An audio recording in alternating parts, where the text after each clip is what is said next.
우리나라의 특성상 협동 로봇 시장이 정말 좀 폭발적으로 성장할 수밖에 없을 거라고 보고 그래서 두산 괜찮고요. SPG 괜찮아요. 그래서 협동 로봇 관련된 종목은 그 정도 보시면 되고 그 다음에 이제 스마트 팩토리 관련된 종목은 이렇게 메타버스에서의 약간 실체를 가져다 준 대표적인 기업이 애플이라면 네. 로봇 시장에는 삼성이 있잖아요. 맞습니다. 이번에 삼성이 뭐 1가구 1로봇도 아니고 1인 1로봇 이야기하면서 네. 로봇주 이야기 많이 했고 로봇 ETF도 나왔는데 네. 생각보다 제 로봇주는 별로 안 갔어요. 네, 실제로 별로 안 갔고 그 안 간 이유는 방금 말씀드린 메타버스라든지 애플카 이슈가 워낙 좀 강했기 때문에 로봇은 그렇구나. 약간 좀 묻힌 거죠. 근데 로봇 관련된 것도 사실 이제 삼성 전에 먼저 신호탄을 쏜 건 테슬라예요. 테슬라? 뜬금없이. 테슬라에서 옵티머스인가요? 네, 옵티머스라는 맞아요. 로봇. 발표했잖아요. 네, 휴머노이드 로봇 발표를 해서 이걸 이제 2만 달러에 팔겠다고 했거든요. 2만 달러면 지금 원달러 환율로 환산해 보면 한 2,500만 원, 2,600만 원 정도 되는 거예요. 좀 비싸긴 합니다만 지금의 시각으로 봤을 때는 비싼데 그 휴머노이드 로봇이 여러분들 영화에서 보는 것처럼 말할 수 있고 딥러닝 스스로 이제 사고하고 인지할 수 있는 능력이 있는 로봇이거든요. 그런 로봇을 2,500만 원에 사서 내가 집에서 같이 살 수 있다라고 생각해 보면 엄청난 거거든요. 근데 이게 저는 2,500만 원에 어떻게 휴머노이드 로봇을 만들지라고 분명히 의구심이 있습니다만 앨런 머스크이기 때문에 또 가능할지도 모르겠다. 왜냐하면 모델 3 전기차 만든다 그랬을 때 다 구라라 그랬거든요. 다 거짓말이라 그랬어요. 근데 실제로 만들어가지고 지금 수십만 대씩 팔고 있잖아요.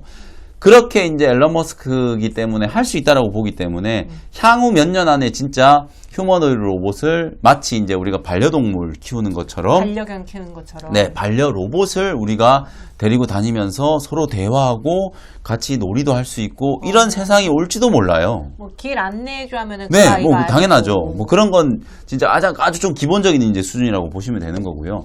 그래서 실제로 이제 그런 로봇을 하겠다라고 이제 테슬라가 먼저 이제 도전장을 내민 거고 바로 이제 한 1, 2주 있다가 삼성전자의 한종희 부회장이 1인 1로봇 시대를 열겠다라고 1인 이제 1로봇. 얘기를 한 거예요. 네. 2030년까지. 그러니까 이거는 어쨌든 아까 이제 제가 말씀드렸던 것처럼 뭐 빅테크 기업들이 이제 스마트폰이나 뭐 이런 가전 뭐 이런 걸로는 더 이상 이제 돈벌이가 안 된다라고 이제 생각을 하기 때문에 미래에 과연 우리가 이제 무엇으로 새로운 사업을 이제 시작해야 될까라는 고민들을 많이 하고 있거든요. 맞아요. 그런 측면에서 봤을 때는 로봇 산업도 앞서 말씀드렸던 메타버스만큼 폭발적인 성장이 기대되는 섹터다.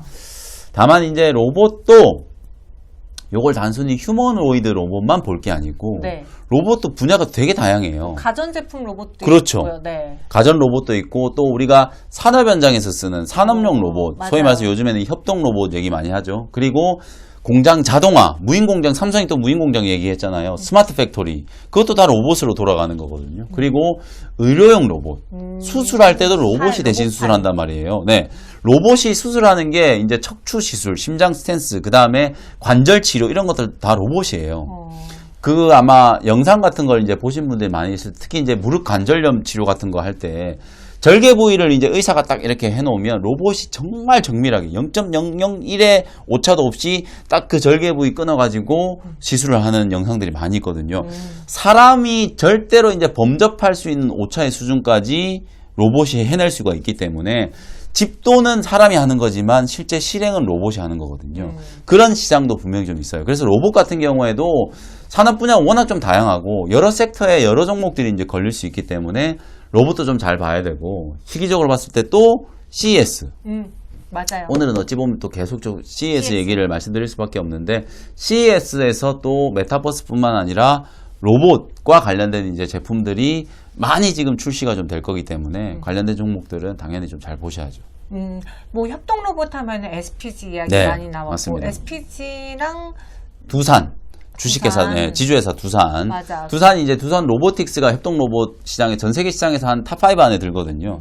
근데 이제 두산 로보틱스는 상장된 회사가 아니기 때문에 주식회사 두산, 네. 지주회사 두산을 이제 사시면 되는 거고 그 아랫단에 이제 SPG 같은 이런 종목들은 감속기 만드는 기업이거든요. 맞아요. 그러니까 감속기. 모터나 감속기 만드는 기업들이 이제 협동 로봇의 그게 가장 핵심적인 부품이라고 생각하시면 돼요. 그러니까 이제 협동 로봇의 관련주로 SPG라든지 뭐 해성 TPC라든지 뭐 이런 여러 이제 감속기 만드는 기업들이 이제 시장에서 좀 이름들이 오르내리고 있는 거죠. 그리고 뭐 로보였나 로보티즈였나 로보스타였나 네. 그거 거론되고. 네, 맞습니다. 그 뭐 유진 로봇도 있고 로봇 맞아요. 청소기. 그리고 레인보우 로보틱스도 있고 에브리봇도 청소기. 있고. 네. 그리고 또 다른 걸로는 유일 로보틱스도 상장주 맞습니다. 3-4개 주 있는데 네. 많거든요, 생각보다. 네, 그래서 로봇도 뭐 빠르게 좀 정리를 좀 해드리면 방금 이제 말씀드렸던 건 저는 협동 로봇 시장이 우리나라에서는 정말 중요하다라고 생각을 해요. 우리나라 이제 노동 인구 계속 감소하고 있고 출산율 계속 떨어지고 있고 실제로 산업 현장에 지금 인력을 구하기가 상당히 좀 힘들거든요. 그걸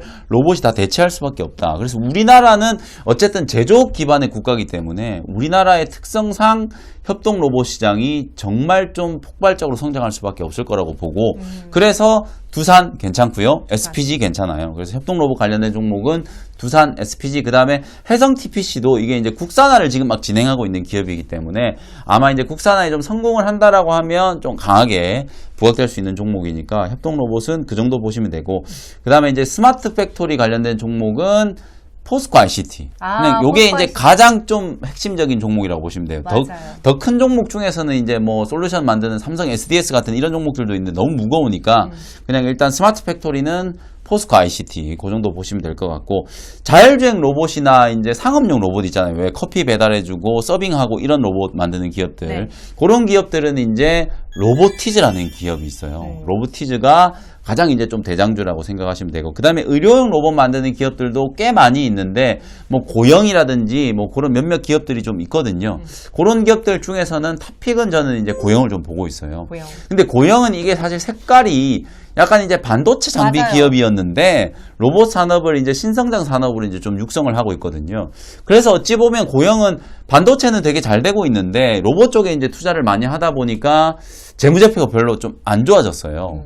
근데 저는 몇 년 지나면 고영은 오히려 이 수술용 로봇 덕분에 주가가 반도체 장비 기업보다 훨씬 높은 밸류에이션을 좀 받을 수도 있다라고 보여지기 때문에 투자의 관점으로 봤을 때는 로봇주 중에서는 고영이라는 종목도 좀 괜찮다. 네. 근데 왜 유일 로보틱스랑 레인보우 로보틱스는 말 안 해요? 레인보우 로보틱스도 괜찮아요. 레인보우 로보틱스는 온갖 걸 다 해요, 사실은. 그 핵심적인 이제 로봇 기술, 특히 이제 군사용 로봇도 레인보우 로보틱스가 개발을 하고, 아까 말씀드렸던 것처럼 자율주행 뭐 서빙 로봇이라든지 이런 것도 레인보우 로보틱스 개발을 하거든요. 뭐 나빠서 말씀을 안 드린 건 아니고, 뭐 워낙 흔하게 얘기가 좀 많이 됐던 종목이기 때문에 레인보우 로보틱스도 괜찮고, 유일 로보틱스도 마찬가지예요. 이게 유일 로보틱스 같은 경우에는 차트가 어찌 보면 이제 신규 상장된 종목이고 하다 보니까 아직 완벽하게 이제 추세를 만든 건 아닌데 유일 로보틱스도 지금 로봇 ETF 출시했잖아요. 그 삼성자산운용에서 코덱스 이제 K 로봇 액티브 ETF 출시를 했는데 저는 뭐 미래에셋에도 분명히 좀 출시할 수 있을 거라고 보고 앞으로 로봇 ETF는 많이 늘어날 거라고 보거든요. 그러면 유일 로보틱스도 충분히 그 로봇 ETF에 좀 편입될 수 있는 가능성이 좀 높은 종목이기 때문에 뭐 수급적인 측면으로 본다면 로보티즈하고 유일 로보틱스 두 종목이 좀 괜찮다. 진짜 빠르게 네. 많은 성장주들이 와다다다다 하고 지나갔어요. 네.